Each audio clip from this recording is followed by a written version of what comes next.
So the thought again of the entire policy prescription in current unemployment policy has been, we're going to put everybody to sleep. We're going to pretend that it's March 17th for a month, sort of like Groundhog's Day, and then from the movie, and then we're going to all wake up and we got to go back to our jobs, right?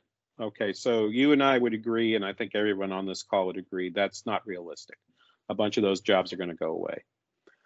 One of the things that I concern myself with is if you can't go back to your old job, the places you'll be able to get to find a job are going to be more limited because our wish to use public transportation in the and I'm thinking specifically of the Twin Cities, our desire to use public transportation is going to be limited because that's going to put us in close contact with other people that might infect us.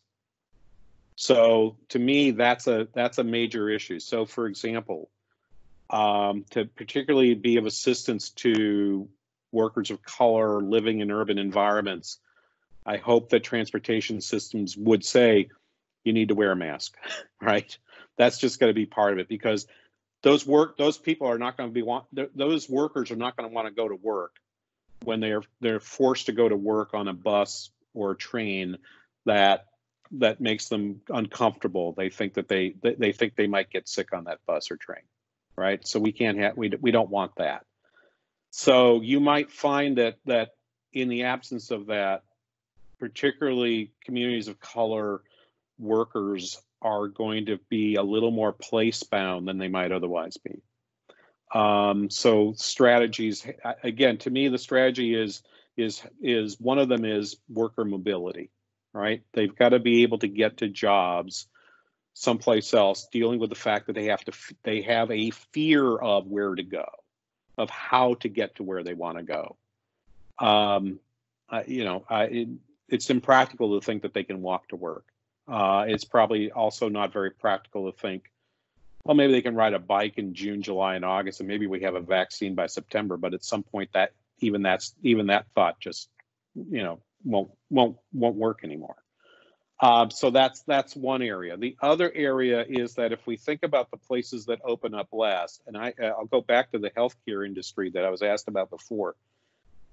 That industry has a number of people of color within it. It's a greater representation of people of color in healthcare and most manual services than the general population and the general workforce. They're going to go back later. Okay, some of those places are going to go back later. So some of those businesses will go away, but in the healthcare industries, they're going to be more exposed and they're going to have some real concerns. So getting them back into the workforce is one thing, but also getting them back in the workforce and having them safe to go to work and to be in a workplace, I think it's going to be a bigger issue. I think you're going to find in communities of color, there are going to be a number of people who will say, I don't want to go back to work because it's not safe.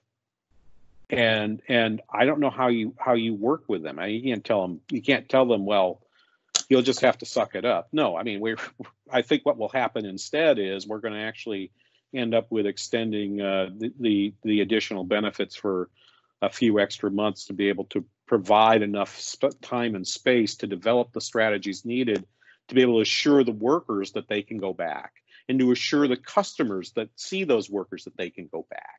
I think that that's why I think I don't think this thing runs out in 8 weeks. I think this goes a fair bit longer because it's going to take time to make those adjustments.